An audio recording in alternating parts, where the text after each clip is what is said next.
Hello, welcome to Carol's Books and Storytime.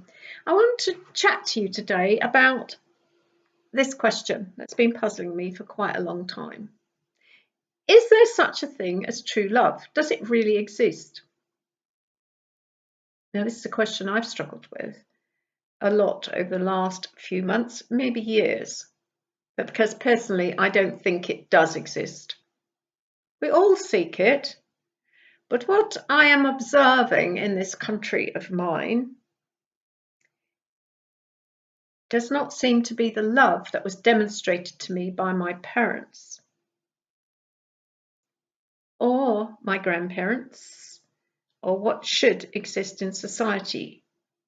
What has happened in this country? What has happened in this society?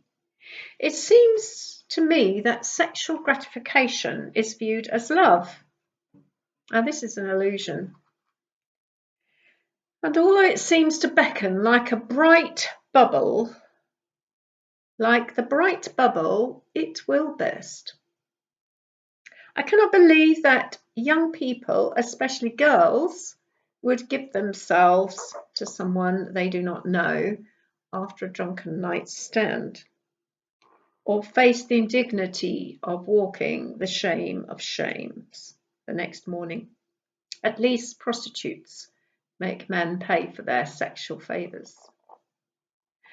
Don't the young realise that sex is not love? What happened to the phrase, coffee is coffee and nothing else, or a little word, N-O spells no? What has happened to courtship, to engagement, to life commitment, or marriage? Some of my young friends tell me that to get married is very expensive. I can appreciate that. If you want a great big wedding that costs £20,000, yes, but there are cheaper ways to get married. I know somebody that had the fish and chip van come along for their reception, and it was an amazing reception. Think about it. Now, no seems to be a dirty word these days. Let me expand with a few true illustrations. A young professional woman I know was having coffee with a girlfriend after a shopping trip. And these attractive young women were chatting away, and they were approached by two young men who proceeded to chat them up in the most vulgar fashion. In the end, one of the young women, in sheer frustration, leaned over and kissed her friend full on the lips and said, "We're lesbians, go away. Leave us in peace." The young man recoiled in horror. "What a waste!" one young man was heard to remark. One of the girl's boyfriends, when he heard the story, told her that she was outrageous. I don't think so. Because why should young men have the audacity to push into a private conversation between two young ladies and make themselves obnoxious? I know not. Why should young girls have to think up tart statements like, "Why, is it magic? Has your appendage been blessed with fairy dust?" Then there is the problem of not being able to go out to a nightclub, enjoy a dance, a drink or two without getting your drink spiked, your purse stolen, your clothes ripped, and end up in a strange bed. That happened to another young lady I know. I recently saw a post on Facebook from a young girl terribly upset. She'd taken off her coat because it was hot, and a man in the bus queue had the gall to criticise her to her face for what she was wearing.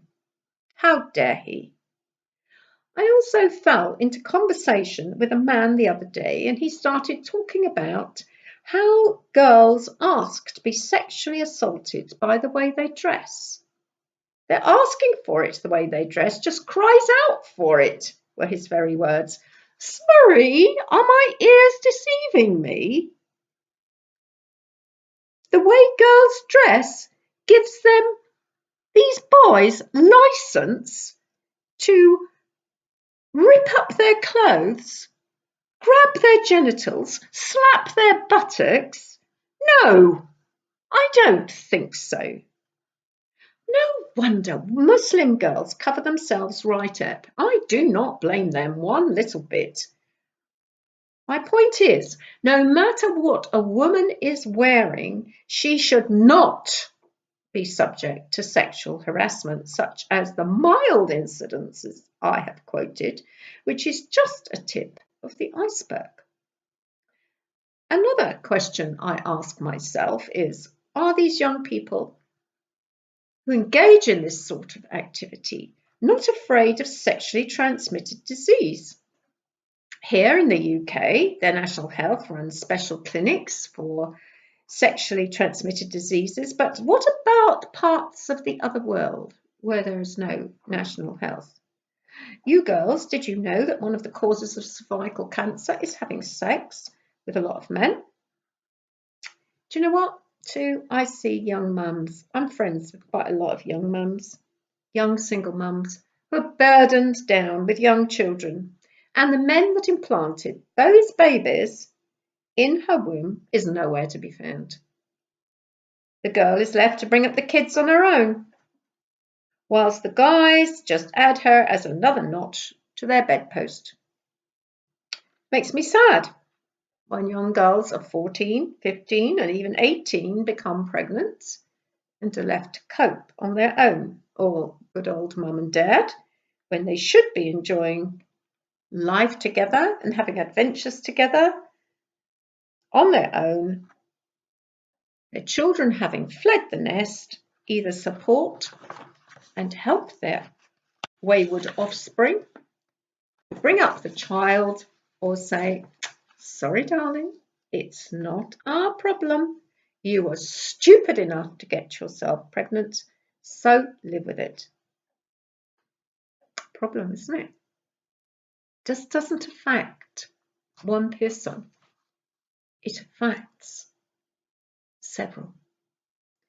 Teenagers, in my opinion, should be enjoying themselves, enjoying their lives, not burdened down with children at such a young age. They should feel protected by their fathers.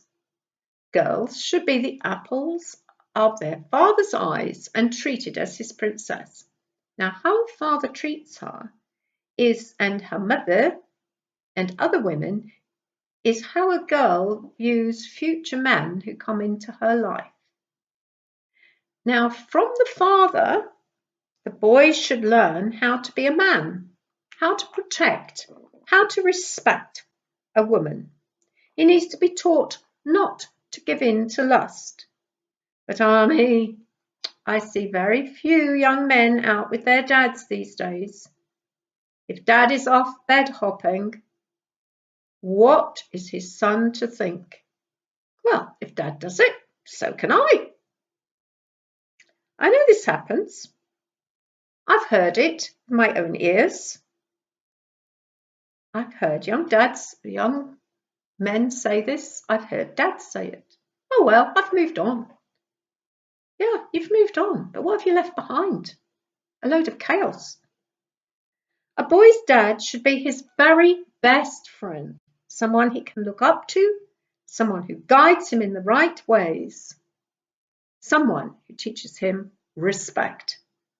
But where has the age of chivalry gone? I'm also shocked by the lack of morality amongst very young children.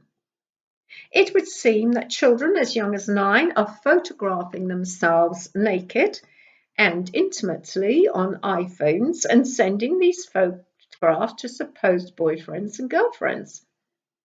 My informant told me that, everyone's doing it, Carol. And if you don't send explicit photos of yourself, then you are ostracized from the group. Really? Are they worth it? I heard of a case recently where a young girl under 9 was raped repeatedly on a school playground, for heaven's sake, by boys who were well under the age of consent. I have to ask myself, are we in the West being far too explicit in our sex education in schools at a very young age? What has happened to innocence? Also, I ask myself, what has happened to the extended family unit? There is a saying that it takes at least 5 people to bring up a child.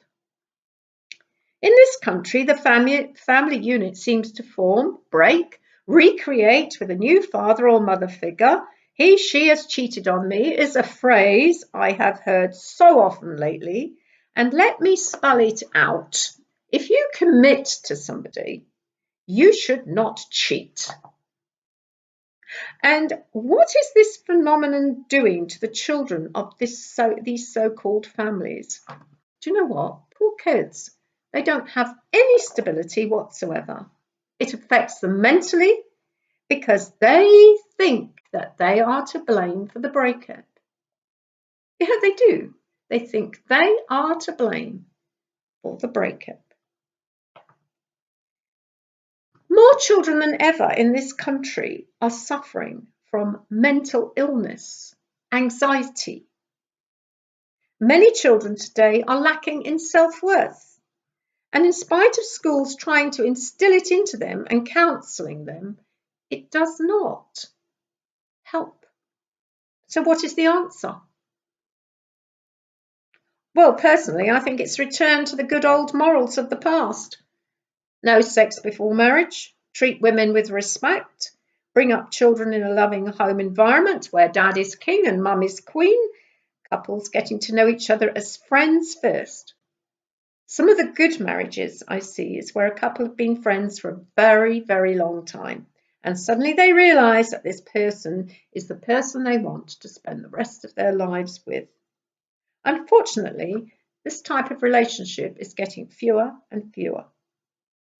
And I fear we in the West have gone too far in our so-called freedom, and unfortunately, we have let the genie out of the bottle. And it'll be a really hard job to get him back in and the stopper put firmly back in place.